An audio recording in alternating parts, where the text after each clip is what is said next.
I feel good. Je me sens Me bien. sinto super bien. Eu me sinto bem. Et toi? Genki. Et toi?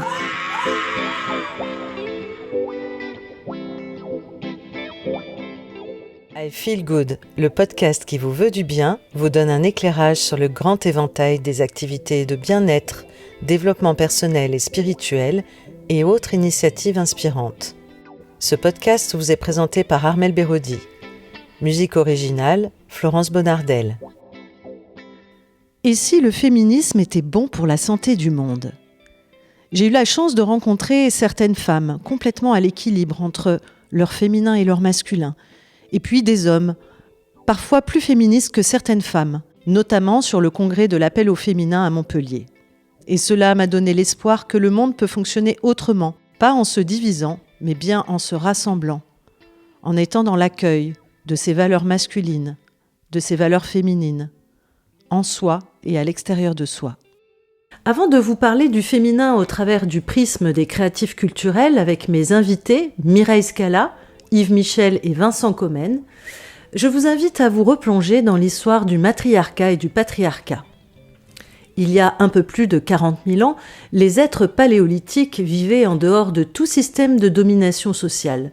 Ignorant leur propre rôle dans la reproduction, les hommes voyaient en toute femme le berceau de la vie. En cela, les hommes respectaient le féminin sacré, en vénéraient le pouvoir créateur. Les femmes prédominent parce qu'elles portent la responsabilité du don, mais aussi de la préservation de la vie, de la diffusion de l'amour. Elles donnent la vie, elles nourrissent, elles entourent de douceur, elles réchauffent, elles enlacent et chérissent. La société matriarcale ne souffre d'aucune forme de domination ni de gouvernance. Elle fonctionne selon des principes de complémentarité et de coopération entre les genres. Seulement, lorsque les hommes ont découvert qu'ils participaient largement à la survie de l'espèce et que leurs semences donnaient vie, ils ont changé de posture. La société égalitaire a laissé place à la domination masculine, alors érigée en véritable système social. L'émergence de la société patriarcale, sous forme de phallus érigés, se dessine sur les murs, se grave et se sculpte dans la roche néolithique. Désormais doués de la paternité, les hommes fondent progressivement le principe de l'autorité du père qui prédomine sur celle de la mère. Passés à la moulinette de la culture et des croyances sexistes, les différences physiologiques ont donné naissance à la femme faible, fragile, irresponsable et dépendante. L'histoire s'entache par la suite d'un lent processus d'oppression des femmes par les hommes. 1500 avant Jésus-Christ, les nomades du nord de l'Asie envahissent les sociétés matriarcales, soumettent les femmes à l'omnipotence masculine et par le biais des religions réduisent la puissance du féminin divin en adjoignant un époux aux déesses, puis en lui donnant prépondérance, détruisent la déesse mère pour ne laisser place qu'à Dieu le Père. Le IIe siècle marque l'avènement du christianisme et sa Sainte Trinité, exclusivement masculine qui écarte les femmes de la divinité, religion dont le mythe d'Adam et Ève soutient que le péché originel est induit par la femme pécheresse, tentatrice et prive l'humanité du paradis. La femme sera ensuite subordonnée à l'homme par le biais du mariage, au même titre que les enfants, les esclaves ou les biens. Nous pourrions, comme cela, évoquer chaque siècle et son lot d'oppression. Les chasses aux sorcières en sont une cruelle illustration. Elles auront fait, rien qu'en Europe, plus de 200 000 mortes. Chaque époque a eu sa chasse aux sorcières, parce qu'à chaque époque, les hommes ont violenté et asservi les femmes de peur qu'elles ne reprennent leur pouvoir. Si notre modèle de vie est actuellement fondé sur le contrôle, les luttes de pouvoir et les inégalités, des hommes et des femmes œuvrent aujourd'hui pour redonner toute sa place au féminin sacré, c'est-à-dire la lumière, la beauté, la compassion et l'amour. C'est sur cette essence originelle que peut naître le monde de demain en transformant ce modèle désuet. C'est avec mes invités que nous allons vous le démontrer maintenant. Mireille Scala, une des organisatrices du colloque L'Appel au féminin. Moi, je pense que nous sommes dans une société en pleine mutation. Et dans tous les domaines, on voit qu'il y a vraiment une prise de conscience, que la parole de la femme se libère et que l'on se dit c'est plus possible que ça continue sur les anciens schémas. Il faut vraiment réinventer une autre façon de vivre tous ensemble sur notre terre-mère que nous sommes en train de tuer et que les valeurs du féminin sont le vivant, elle est porteuse de vie et que l'union du féminin et du masculin vont pouvoir permettre d'émerger une nouvelle société pour continuer à vivre tous ensemble sur cette terre. Il y a urgence. Vincent Commen est l'initiateur du mouvement créatif culturel en Belgique. Je pense que les femmes ont un rôle majeur à jouer par rapport au féminin, redonner place à ce principe en elle-même, mais aussi, et après cela, comme initiatrice des hommes qui les entourent, à cet aspect féminin chez eux. C'est ça qui, pour moi, va contribuer à déverrouiller le monde et à le rendre plus vivable pour un grand nombre. Donc le rôle des femmes est majeur, mais j'ai un petit bémol justement par rapport à cette confusion parce que je pense qu'elle n'aide pas. Elle fait un mixte entre les blessures des femmes qui sont là, qui sont réelles, et la place à donner au féminin, y compris chez les hommes, y compris dans le monde. Comme je vous l'expliquais, je trouve que c'est le principe féminin qui est une des clés de notre futur. Et j'ai pas honte à être essentialiste. Je pense que le principe féminin s'incarne particulièrement chez une femme, même si, comme on a chacun une part masculine et féminine, il peut y avoir des femmes qui sont plus masculines que féminines. On pense à Margaret Thatcher, par exemple, qui est pour moi l'archétype manifesté de la part masculine chez une femme, et vice-versa. Il peut y avoir des hommes, moi j'ai beaucoup d'amis qui sont très très féminins, et qui ont d'ailleurs pas facile à vivre dans ce monde, parce qu'être un homme féminin dans ce monde-ci, on vit à un autre niveau quasiment les mêmes problématiques. Qu'est-ce que ça m'a fait à moi de développer mon féminin ? En fait, moi, avant ça, je suis économiste. Avant ça, j'étais un analyste financier surpayé dans une multinationale qui s'embarrassait pas avec les problèmes du monde. Ça ne me touchait pas. Par contre, j'avais d'autres inconforts que j'ai traités dans une psychothérapie. Et dans ce milieu privilégié, dont la fonction est de s'ouvrir, en tout cas c'était en Gestalt à l'époque, et de s'ouvrir à ses émotions, j'ai enfin, au bout de quelques jours, fissuré la chape de béton que je mettais au-dessus de mes émotions. Je me suis ouvert à ce monde émotionnel que je tenais bétonné depuis une trentaine d'années. Ça m'a en quelque sorte ouvert à mon pôle féminin émotionnel et intuitif. Voilà, c'est comme ça que je donnerai une typologie très très sommaire.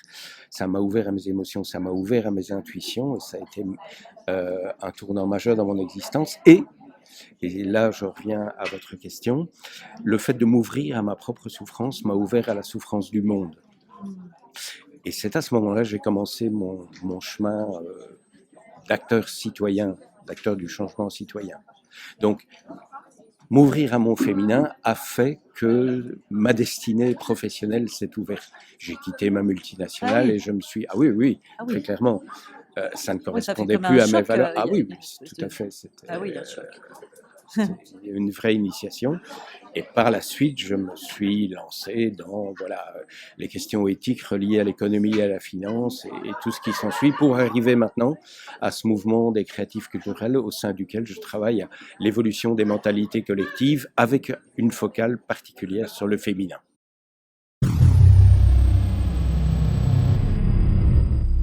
Il y a l'amour, au cœur de l'amour, il y a la peine, au cœur des peines, il y a le jour que le matin ramène.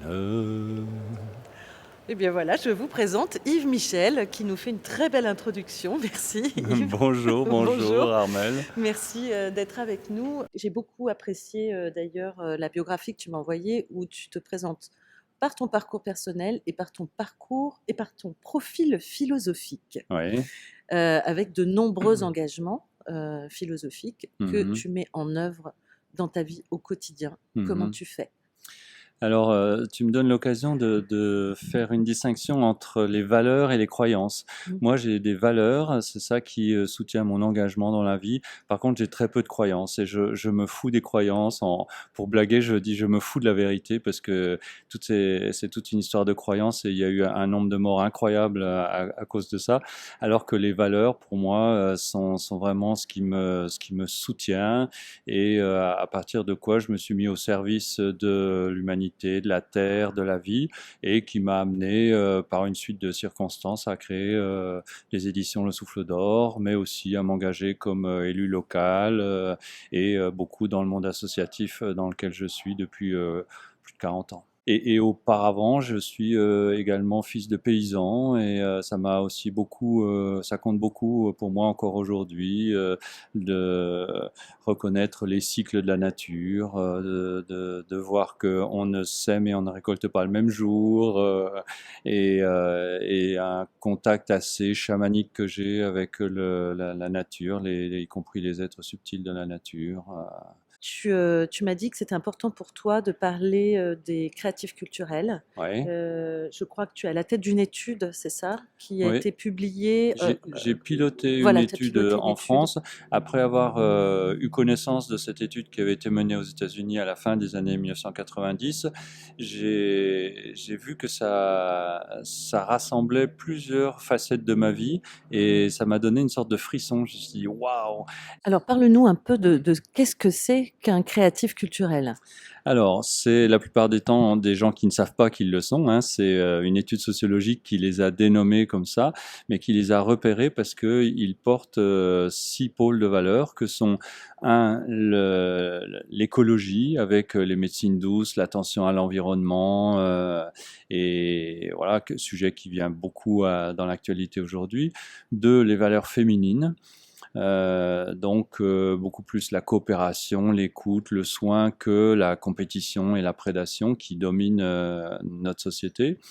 3, l'être plutôt que le paraître, c'est-à-dire que c'est des gens qui sont capables de se satisfaire d'une certaine sobriété et de renoncer aux médailles ou à des carrières flamboyantes pour être plus dans leurs valeurs, s'occuper de ce qui est important pour eux, que ce soit leur être intérieur, leurs enfants ou comme ça. Du coup, on remet en question ce que c'est que la réussite, hein, dans ce Tout à cas, fait, hein. tout à fait. Et il y a vraiment beaucoup de gens qui font cette bascule vers une vie plus en cohérence avec leurs valeurs. 4, c'est la spiritualité, le développement personnel, c'est-à-dire faire un travail avec soi qui consiste à s'explorer, à se connaître et à être plus en accord avec soi-même, se pacifier ses émotions et un rapport avec souvent quand même la nature ou une notion de spirituel propre.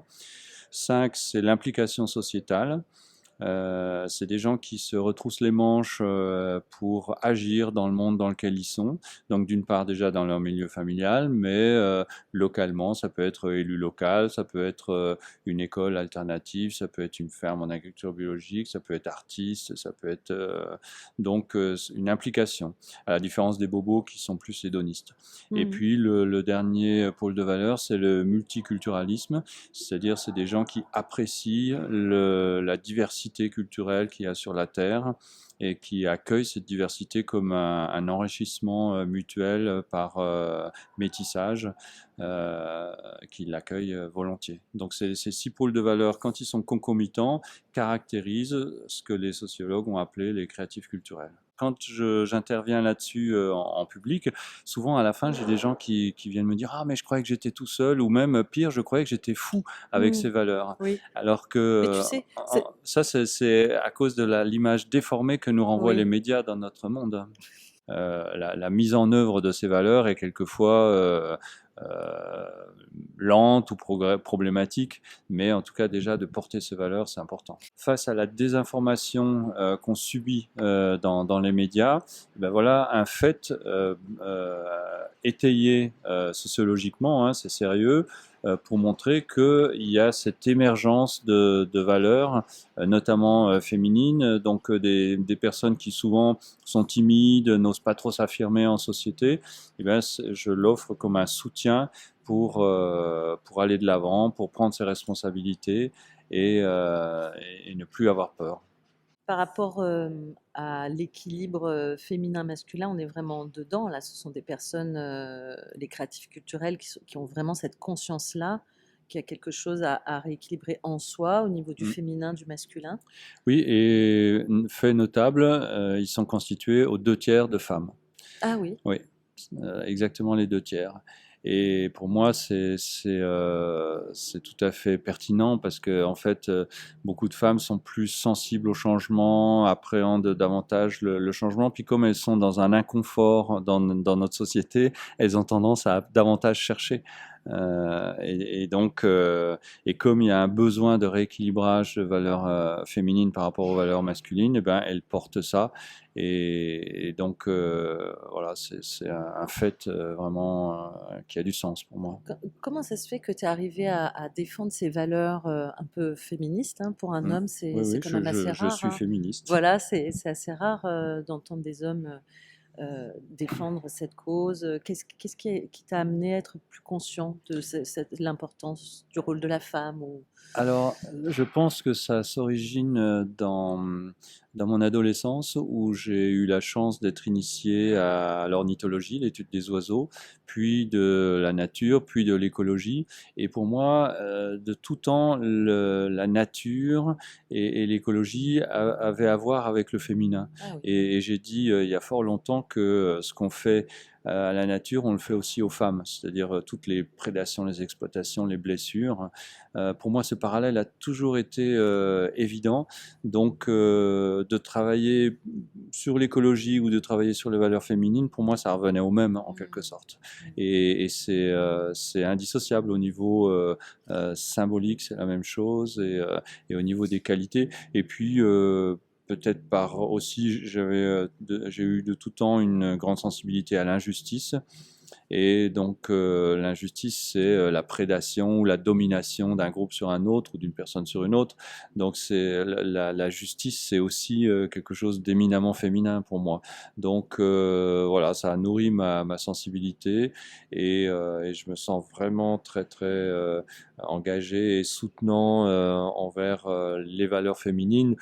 Peut-être plus que les femmes, parce qu'il y a certaines femmes qui portent pas plus les valeurs féminines que moi, hein. Donc c'est vraiment ces valeurs que je veux voir reconnues et avec toute leur place dans notre société.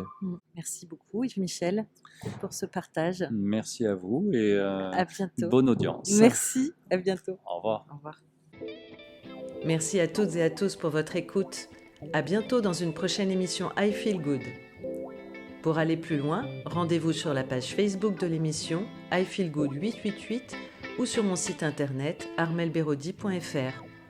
Ce podcast est disponible sur vos plateformes préférées, Apple Podcast, Deezer, Spotify, Google Podcast, YouTube.